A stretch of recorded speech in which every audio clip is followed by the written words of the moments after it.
Ms. Maria Garces, President of the 73rd United Nations General Assembly, says full participation of women in different sectors is critical to the attainment of the Sustainable Development Goals, peace and security. Garces, who said this while presenting the paper titled "The Role of Women and Girls in the Achievement of the Sustainable Development Goals, including Sustaining Peaceful Societies" in Abuja, noted that despite progress so far made, women still lagged behind in every Sustainable Development Goals targets, specifically older women, women with disabilities, women in rural areas, minority and indigenous communities. It is progress that 24% of parliamentarians are women, but this is not parity. And we know that women in politics face enormous hurdles, including verbal, physical, and sexual abuse. This cannot continue. We do need more women in politics, but treated fairly. Don't we think that? Yes, we have made progress on women's economic empowerment, but just 42% of countries afford women the same rights to land ownership, for example. 42%. Just 60% give women equal access to financial services.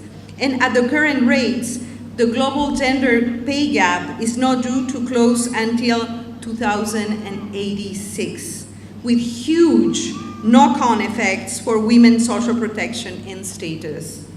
Yes, we have made progress on women's education, but enrollment statistics mask participation rates and quality of outcomes.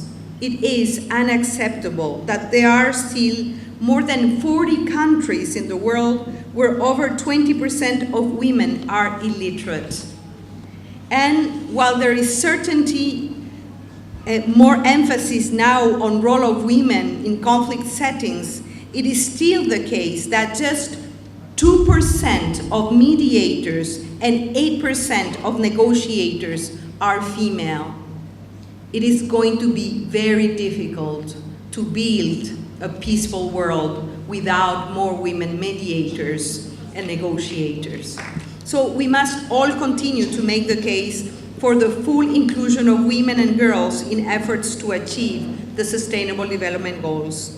It is not a difficult case to make. For her part, Hajiya Aisha Abubakar, Minister of Women Affairs and Social Development, assured that Nigeria was committed to redoubling efforts at ensuring gender equity and fundamental rights of women and girls. To accelerate the implementation of the SDGs and its determination to meet the overarching objectives of the SDGs by 2020, the federal government of Nigeria, under His Excellency President Muhammadu Buhari, created economic structures and infrastructures to facilitate investments and contribute to job creation for the teeming young population, especially women.